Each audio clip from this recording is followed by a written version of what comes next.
Hello అండి, నమస్తే. Welcome back to my channel Vanja creations. Hello అండి, నమస్తే. నా స్టైల్లో కేఎఫ్సీ ఎలా చేయాలో చూపిస్తానండి. 1 కప్ మైదా, 1/2 కప్ కార్న్ఫ్లోర్ తీసుకున్నాను, పెప్పర్ పౌడర్, అలాగే సాల్ట్, కొంచెం కారం, గరం మసాలా, ఉప్పు, ఇవన్నీ మంచిగా మిక్స్ చేసి పెట్టుకోవాలండి. ఆ పౌడర్ అనేది ఈ చికెన్ అయితే మంచిగా క్లీన్ చేసి పెట్టుకొని ఉప్పు, కారం, అల్లం వెల్లుల్లి పేస్ట్, ధనియాల పొడి, పసుపు, కొంచెం నూనె వేసి మ్యారినేట్ చేసి పెట్టుకున్నానండి. ఒక 3 అవర్స్ ఇలా పక్కన పెట్టాలి. అప్పుడు ముక్కలు జ్యూసీగా ఉంటాయి. మనం కేఎఫ్సీలో తిన్నదైతే పైన చప్పచప్పగా ఉంటుంది కదా, అలా ఉండకుండా ముక్కలు అనేటివి స్పైసీగా బాగుంటాయండి.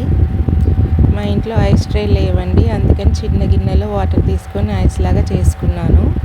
ఆ పెద్ద బౌల్లో ఉన్న వాటర్లో ఈ ఐస్ వేయాలండి. ఆయిల్ కూడా వేడి చేసి పెట్టుకున్నాను. ఈ ఐస్ వాటర్ డిప్ చేయడానికి యూజ్ అవుతుందన్నమాట మనకి. ఈ మ్యారినేట్ చేసుకున్న చికెన్ని ఫస్ట్ ఒక ఫ్లోర్ చూపించా కదా మీకు, అందులో అన్ని వైపులా కోట్ అయ్యేలాగా ఆ ఫ్లోర్లో పెట్టేసేయాలండి. ఆ తర్వాత ఈ పీస్ని ఐస్ వాటర్లో డిప్ చేసుకోవాలి.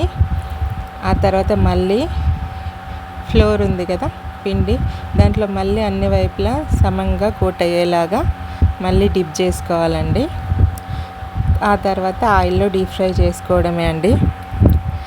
ఆయిల్ ఎప్పుడు లో టు మీడియం ఫ్లేమే ఉండాలండి. హై ఫ్లేమ్లో పెడితే పైన మాడిపోతుంది, బట్ లోపల పీస్ అనేది కుక్ అవ్వదు, చికెన్ పీస్. కొన్ని స్ట్రిప్స్ లాగా కట్ చేసుకున్నాను చికెన్ అనేటివి, మిగతావి లెగ్ పీస్ లాగా ఉంచేసాను అన్నమాట. శ్రీహాన్ కోసం లెగ్ పీస్. ఇలా పిండి మొత్తం అన్ని వైపులా కోట్ అయ్యేలాగా మంచిగా డిప్ చేసుకోవాలి పిండిలో. ఆ తర్వాత ఐస్ వాటర్లో 1 మినిట్ ఉంచేసేయాలండి. ఆ తర్వాత మళ్ళీ పిండిలో మళ్ళీ డిప్ చేసేసి ఫ్రై చేసుకోవడమే. అన్ని పీసెస్ ఇలాగే చేయాలండి. ప్రాసెస్ ఇంతే. మనం చాలా హార్డ్ అనుకుంటాం కానీ చాలా సింపుల్గా చేసేసుకోవచ్చు. కాకపోతే బౌల్లే కొంచెం ఎక్కువ అవుతాయి, తోమేసుకోవాలి. తర్వాత లెగ్ పీస్ అయితే ఫ్రై అవ్వడానికి చాలా టైం పడుతుందండి. 15 to 20 మినిట్స్ తీసుకుంటుందండి. స్ట్రిప్స్ అయితే త్వరగానే వేగిపోతాయి. నాకు లెగ్ పీసెస్తో కంపేర్ చేస్తే చికెన్ స్ట్రిప్స్ చాలా టేస్టీగా అనిపించాయి, క్రంచీగా అనిపించాయండి. అండ్ తొందరగా కుక్ అవుతాయి కూడా. వీటికి టమాటా సాస్తో తినొచ్చు, మయోనీస్తో తినొచ్చు, లేదా అలాగే తిన్నా బాగుంటాయి. ఎందుకంటే మనము మ్యారినేట్ చేసినప్పుడు మంచి ఉప్పు, కారం, మసాలా అన్నీ వేసాం కదండి. సో మళ్ళీ డిప్ చేసుకోనికి అవసరం లేదు కూడా, డైరెక్ట్గా తినేసేయచ్చు ఫ్రై అయ్యాక. అన్ని పీసెస్ ఇలాగే ఫ్రై చేసుకోవాలండి. ఫ్లోర్లో కోట్ చేసేసి కూల్ వాటర్లో డిప్ చేసేసి మళ్ళీ ఫ్లోర్లో కోట్ చేసేసి ఇలా ఫ్రై చేసుకోవడమే అండి. చూడండి, అచ్చం కేఎఫ్సీ లాగా ఎట్లా లేయర్స్ ఫామ్ అయిందో మనకి ఆ పిండి అనేది పైన. కొందరు కార్న్ఫ్లేక్స్ కూడా వేసి చేస్తారండి అద్దడానికి. అలా లేకున్నా కూడా పిండితో కూడా మనకి కేఎఫ్సీ స్టైల్ చికెన్ అనేది రెడీ అయిపోయింది. చూడండి ఎంత బాగా వచ్చిందో.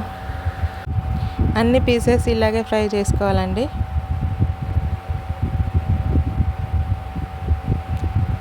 అంతే, రెడీ అయిపోయింది మన KFC style chicken leg piece కూడా రెడీ అయిపోయింది. కొంచెం ఎక్కువ టైం తీసుకుంటుంది మనకి.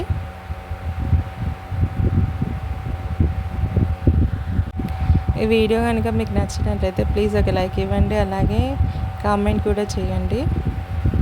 Thank you for watching. చూడండి, అసలు వచ్చి కేఎఫ్సీ లాగే ఉంది కదా.